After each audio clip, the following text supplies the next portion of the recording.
So we're discussing employing realistic thinking. I know last week we talked about creative thinking, and now we're talking about employing realistic thinking. So it sounds counterproductive or counterintuitive, but just bear with me. What realistic thinking actually is? Realistic thinking is made up of five abilities. You develop an appreciation for truth, you do your homework, you think through pros and cons. You picture worst case scenarios. You align your thinking with your resources. These abilities help you make wise decisions, avoid unnecessary pain, and build a life that lasts. Scripture tells us in the book of Genesis, he told Adam and Eve to dress it and to keep it, to sustain it. And so these abilities help you make wise decisions, avoid unnecessary pain, and build a life that lasts, or dress it, keep it, sustain it. Let's break each one down. Number one, realistic thinkers develop an appreciation for truth. John 8 and 32 says, "You will know the truth, and the truth will set you free." And so this means realistic thinkers don't hide from reality. Although you can be a creative thinker and a realistic thinkers don't hide from reality. So just because you're a creative thinker, it does not mean that you should hide from reality or not pay attention from reality. They face facts, realistic thinkers do, even when the facts are uncomfortable. But if you are a believer, then you must understand that there is a difference between facts and truth. And so you can be presented with facts, but facts does not make it truth. And so why does this matter? Why does realistic thinkers, why does being a realistic thinker matter? Because you can't fix what you won't face. You can't fix what you won't face. You can't grow past what you refuse to acknowledge. Because truth is the foundation of wise decisions. Truth is the foundation of wise decisions. So if you build upon the foundation of truth, and then from there wise decisions take place. Number two, realistic thinkers do their homework. Scripture tells us in the book of Proverbs 15 and 22, plans fail for lack of counsel, but with many advisors, they succeed. And so you should have counsel, you should have advisors. Well, why did it say many? Because you can have a health advisor, you can have an academic advisor, you can have a marriage advisor, a counselor. You can have all these different, not one person maybe can fit all of the categories pertaining to life. So it was just saying, with many advisors, they succeed, right? Just like you don't go to the lawyer when you're having a headache. You don't go to the physician when you got an issue with your neighbor, right? Or you got into a car accident. So you go to the right people in order to get the right information, the right counsel, the right advice. Plans fail for the lack of counsel, but with many advisors, they succeed. Realistic thinkers gather information. They gather information. And so they research, they study, they ask questions, and they prepare. They gather information by which they research, study, ask questions, and they prepare. So they're just not holding this information. They're not gathering the information to hoard it. They are then preparing the information to be used. Preparation protects you from unnecessary mistakes. So you want to be prepared. If you can avoid the avoidables, do it. I'm going to say that again. If you can avoid the avoidables, then avoid it. Avoid the unavoidables. Some things are out of your control, but just take a pause, take a step back, and figure out what is in your control and make a plan to avoid any mishaps that may take place or transpire. This gives you confidence and this gives you clarity.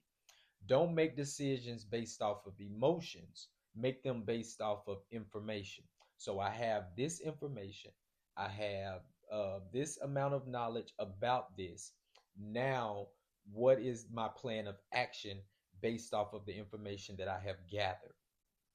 Number three, realistic thinkers think through pros and cons. Luke 14:28 says, which of you wanting to build a tower does not first sit down and count the cost? Or which one of you wanting to build a house does not first sit down to first count the cost? Realistic thinkers evaluate decisions from every angle. From every angle. They don't rush, they reflect. Every decision has a cost. Every choice has a consequence. Every decision has a cost.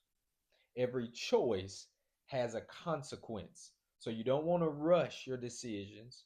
You want to reflect, right? Reflect on what? Reflect on that information that you've been gathering from the counselors and the advisors. Thinking through pros and cons help you choose wisely. You don't want to create a domino effect in your life, right? Wise decisions come from thoughtful evaluation. Number four, realistic thinkers picture worst case scenarios. Proverbs 22, verse 3 says, the prudent see danger and they take refuge. Another word for prudent is wise.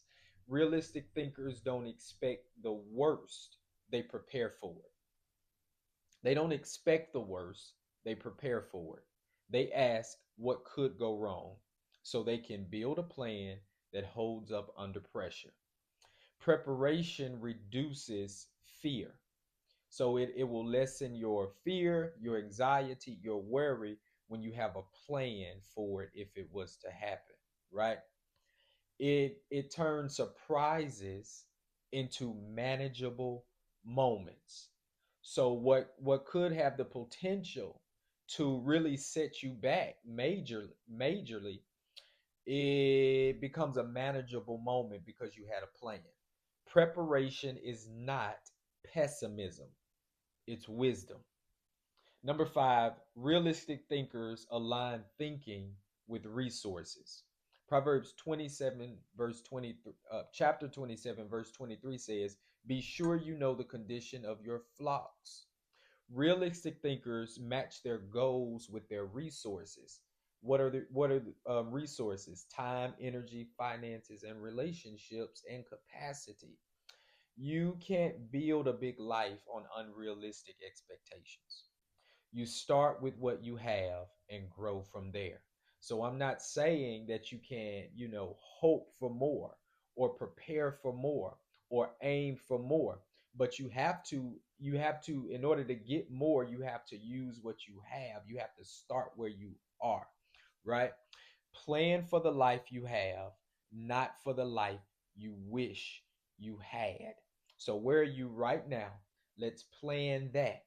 And then once you master and get that on a rhythm, now you have room to plan for the next level where you want to go next. But it's kind of hard to plan where you want to go next when you have not mastered where you are now. And so, practical application, how to think realistically. Here's how to build realistic thinking into your life. Ask for honest feedback. Truth grows in community. Number two, research before you decide. Information protects you. Number three, write out pros and cons. Seeing it on paper brings clarity. Number four, identify potential risk. Preparation reduces fear. Number five, match your goals with your resources. Start where you are, use what you have. And so realistic thinking protects your future. Realistic thinking isn't negative, but it is necessary. Realistic thinking, it is not negative. Oh, you want me to be realistic? I got faith.